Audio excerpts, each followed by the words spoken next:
Hey guys, and welcome to another brand new video. In this video, we actually have some pretty crazy news going on where it does seem like a final big resolution has been set between PlayStation and Xbox themselves. Now, it's a little bit of an intriguing one too as well, because it's not necessarily the best deal per se, although there's just a lot of stuff to go and talk about, so let's go and talk about it. This is all in regards now to Call of Duty, Activision Games, and of course the proper deal with Phil Spencer and Jim Ryan, and a few other little various stories we're going to talk about all throughout today. So make sure you guys sit back, relax, and enjoy. Check out the how link down below for your $50 off on the pre-order if that interests you. We have the Amazon links, the Twitter and Twitch stream too as well if you guys want to follow, and of course subscribe if you guys are new, and give me your thoughts and comments down below. So as you guys do or do not know, the Activision acquisition deal is still not 100%, but it pretty much is working its way towards that. And at this point, there was a lot of skepticism and, well, talk in regards to the ongoing PlayStation and Xbox deal, especially when it comes to Call of Duty. Now, this is both good and bad, I would say, at the same time,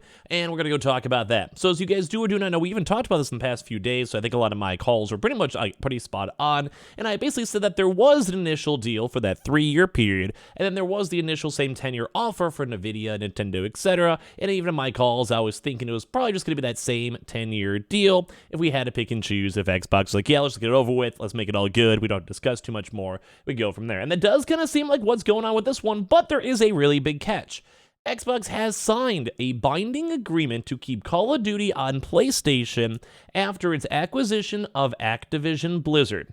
PlayStation fans rejoice. So I'm going to say this is good. I think on both parties, both PlayStation and Xbox, this video is going to be rounding up to good news. I think this is good news. I'm happy everyone's moving on. It kind of seems like that's kind of what PlayStation wanted, at least for right this second. We'll have to see how much drama is going to be ongoing in around 10 years or so, whenever all these contract negotiations are more, well, done, and they have to kind of either re-sign or readjust or just completely drop it and put to like the Game Pass, if that still exists, in 10 years. But there's also some negativity I think that kind of happened too as well, and we might want to go a little bit more of an in-depth video too on that. But right now, Xbox head Phil Spencer has revealed that Microsoft and PlayStation have signed a binding agreement to keep Call of Duty on PlayStation following the acquisition of Activision Blizzard.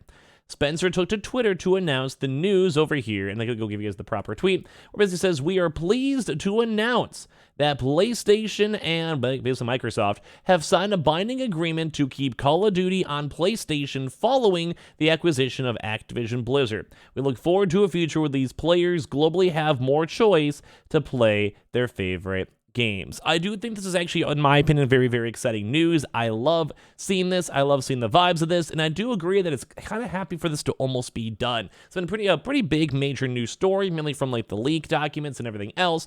I think it's been entertaining to, well, obviously report on, but good golly gracious Jesus, I cannot wait to talk about other stuff.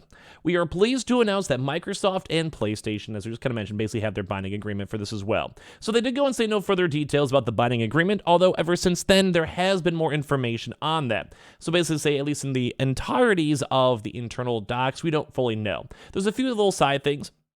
Number one is on like how the actual, like, let's say revenue. I think revenue splits probably one of the biggest things that we will probably not know about, or at least we wish we did. Revenue splits, at least in my opinion, are mainly focused on probably them trying to have a slightly higher cut in terms of microtransactions and normal sales on PlayStation. I'm assuming that's probably what they'd want to go and do, and I believe there's also a lot of backroom deals with Activision already. So if I had to guess on all this stuff, I may be wrong, but I would probably assume the initial same contract will be just played out. So as of right this second, they still have a contract in place with Activision until 2024. Now that's what kind of happened too with all the Bethesda games, such as Deathloop, etc.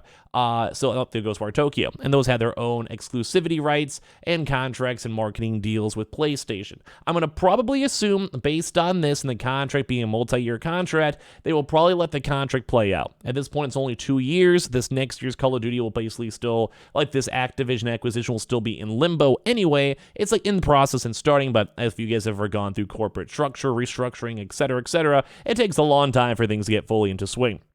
this year's Call of Duty is an absolute moot point, and then at the same time, they can also then go and use this next year or so to basically go make sure that the fall-off contracts and like basically get the whole company under wraps, and then basically have the 2024 game as well, maybe have whatever deals PlayStation has, and then as soon as that deal and contract is done, that should probably be around the same exact time the full-on acquisition should be pretty much in full-on motion, and a lot of employees and businessmen should know each other and all the blah, blah, blah, blah, blah. So at the end of the day, it should be hopefully a little bit better. So I think that's what's going to happen. They're going to let the 2024 contract chill. They're going to keep the 10-year contract, I'm assuming probably from in this place now, or maybe just completely reset it and have a buyout opportunity as well. Either or. So that's going to be my guess on it. So either way, I think it does seem like a win for PlayStation fans. They don't have to give up PlayStation as of right this second. That gives PlayStation like a 10-year-ish period, which is a very long time. Maybe not that long in the corporate world, but like 10 years is a pretty, I'll be surprised if Jim Ryan's still even the CEO in 10 years from now. I would probably assume, well, Phil Spencer probably would be, but I'm assuming Jim Ryan actually might retire by that 10-year period. Maybe not.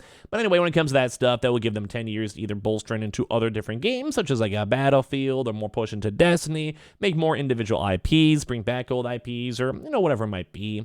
And then at the same time too, it's good for Xbox. They have a nice transitional period. They can maintain the revenue numbers from all the various games, and we can kind of see if they're ever going to make another Xbox in the future. So that seems like that is the proper deal.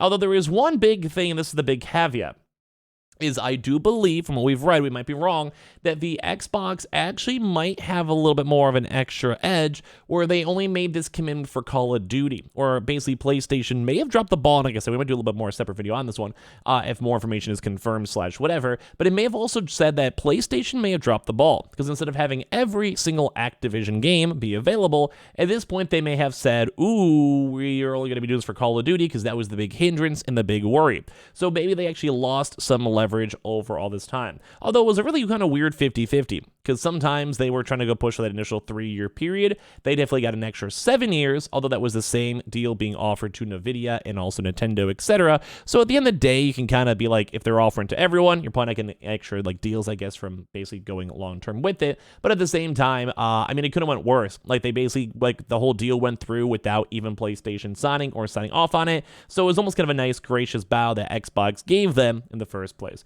But like I said, it does kind of seem like this may be only there possibly for Call of Duty, so all the other Activision games may have some more issues. Although there is a few other ones, such as Overwatch, which I'm assuming would stay on PlayStation. Bigger player base is all around better overall, but there's going to be a lot more information coming out on how they're going to do, what they're going to do, etc., etc. As I mentioned, I'm mainly a PC guy and PS5 guy, so it doesn't really affect me too much. I will most likely be able to go play all these games on Xbox anyway, so it should be all around pretty much fine to go and see. So then we'll go and say this one. I'm making a commitment standing here that we will not pull Call of Duty. It is my testimony from PlayStation. Spencer added. As you said, Sony obviously has to allow us to ship the game on their platform, but absent of any of that, my commitment is, and my testimony is, that we will continue to ship future versions of Call of Duty on Sony's PlayStation 5. As where a lot of folks kept on saying this random PlayStation 5 thing is weird because it went to PlayStation 6, but I don't necessarily fully know what's going on with that. Now, some other kind of side news. We'll probably do a little bit more on that one, but other side news too. The Sega president says that it's considering even making more Sonic remakes and more reboots, so kind of more fun Sonic games coming out. The newest Sonic title, Sonic Superstars, will release in October.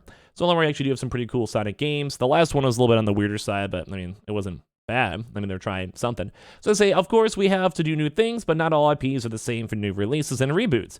For each IP, we will choose which method is appropriate at this time. Sonic is Sega's flagship IP, and we're considering reboots and remakes for it in parallel with new titles. In an interview with VGC at Summer Games Fest earlier this year, we asked Sonic creative officer Takashi Mizuki if the return of 2D Sonic and the recently announced revival Samba de Amigo could lead to return of other classic games as well, such as Knights or Burning Rangers. You can't say yes to anything right now. These days, I'm in the creative officer for Sonic the Hedgehog, so I'm totally focused on more so that side of the business. So I can't say for anything else, but the Sonic team has been ramping up and hiring lots more folks too as well. So it does kind of seem like we might have a lot more of the older games, at least based on reading in between the lines of, well, people going over here and talking about this and getting more games up in general. It was a little cool. Last of Us saying that the PS5 upgrade is coming. This was actually making a lot of big news too as well, where they actually have some more changes coming. It's kind of the big news maybe the past 2 days, but of course it's been the weekend.